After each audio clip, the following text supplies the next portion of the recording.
You're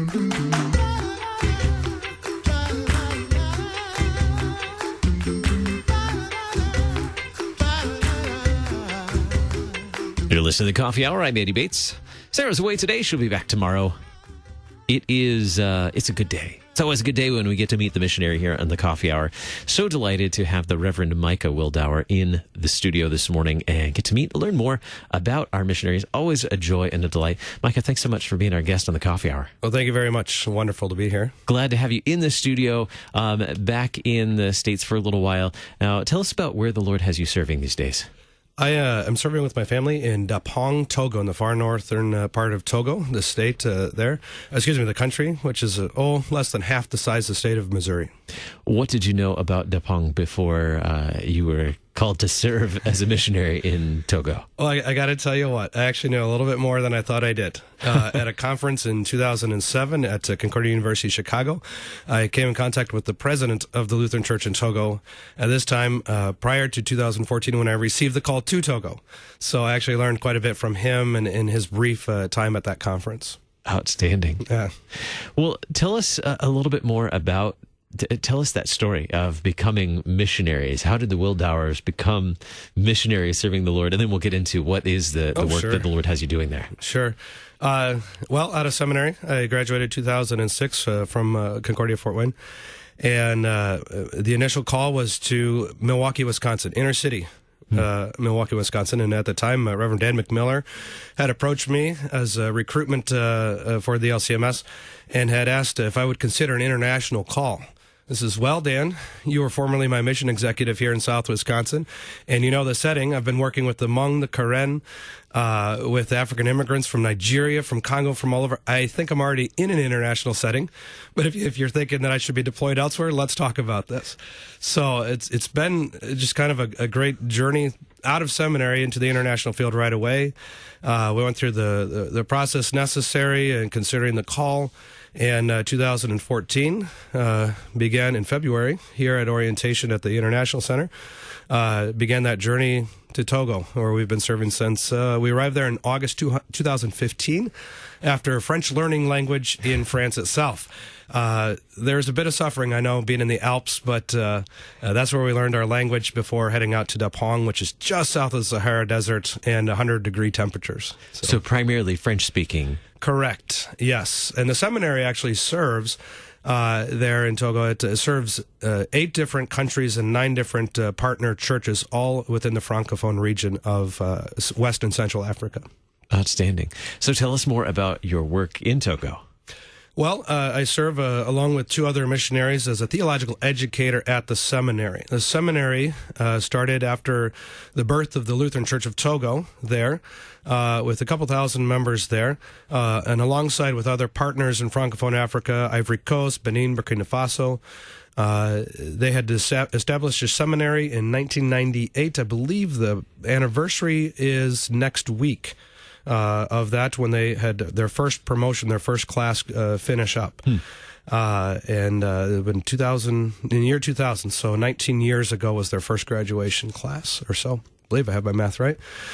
Since then, in 2015, having arrived there, I've been a teacher and also missionary to Togo to some degree as a theological educator, and Benin and Ivory Coast, and from time to time Burkina Faso as well when possible.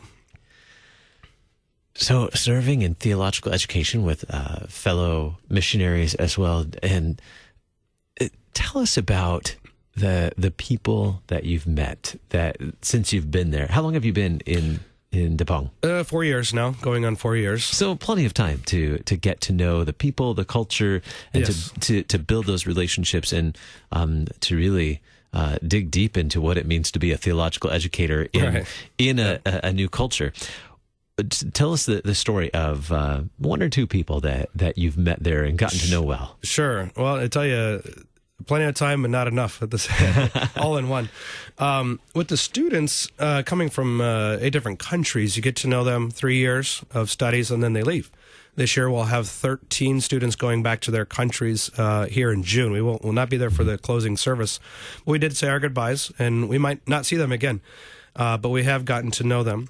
One student in particular I know from Guinea Is an older gentleman with a family of three children.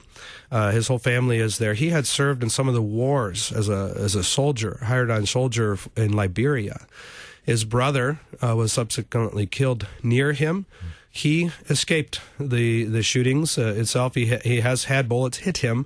He has survived and has gone through the wars and has seen the devastation. But he knew that there's got to be something better.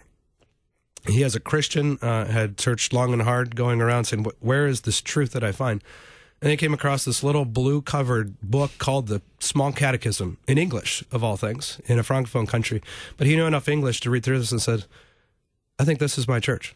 And sure enough, he sought out the Lutheran Church in Guinea, which was in a different town, Gekadu. He was in Zurich, of which he began to study with the pastors there and his early theological training with them for a handful of years, and then eventually here sent to the seminary to continue his formation, saying, I've seen what the law does, and this is what I want to preach. I want to preach the gospel now that sets people free, that gives them new life in Christ.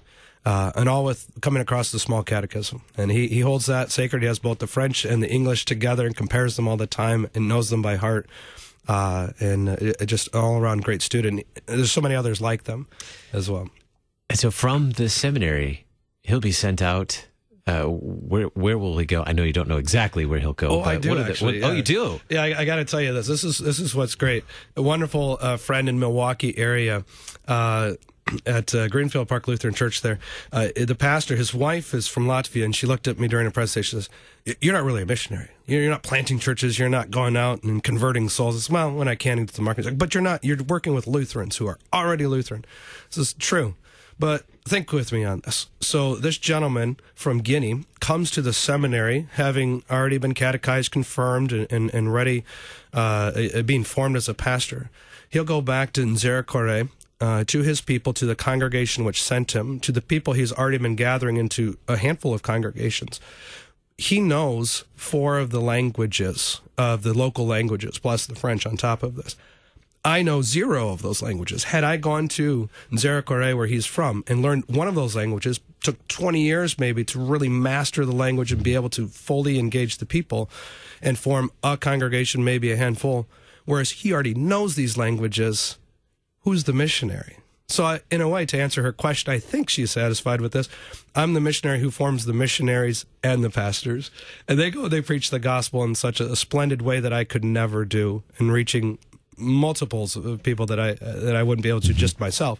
And of course, this is all God's work and his hand at this and seeing this in really the second generation, third generation mission work. You really started to paint a picture for us, as Westerners, as Americans, we're 1, maybe 2 languages, right. is what we're familiar with. Help us understand a little bit more about, the role of languages and what that's like in that part of the world. It's how they communicate one to each other. Enough people know French as a national language to get by, to do the commerce, to sell, to buy, and everything else, to trade. But their language is local. Togo itself, as I said, small country, has 36 different languages in it, and then within it, dialects as well.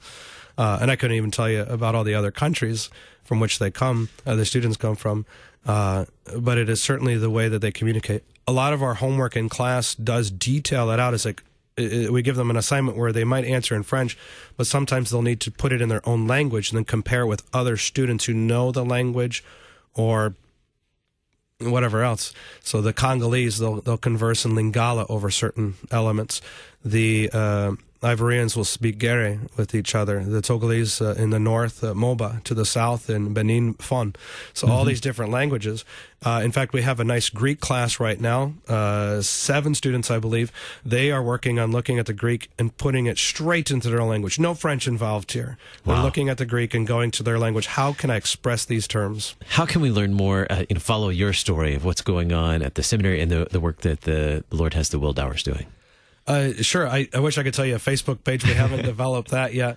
But the easiest way would be to go to the LCMS website, lcms.org, and our last name, /Wildauer, WILDAUER. Very good.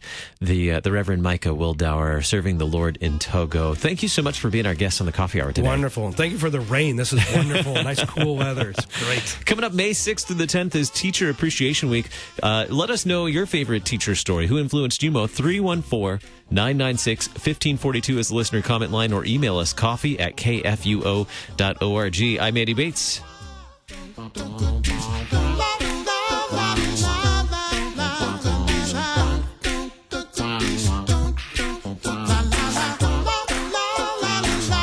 The Coffee Hour with Andy and Sarah is a production of KFUO. To support the Coffee Hour and KFUO Radio, visit KFUO.org. You can also text KFUO to 41444 or send an email to gifts@KFUO.org. And you can call us at 800-844-0524. KFUO. Christ for you, anytime, anywhere.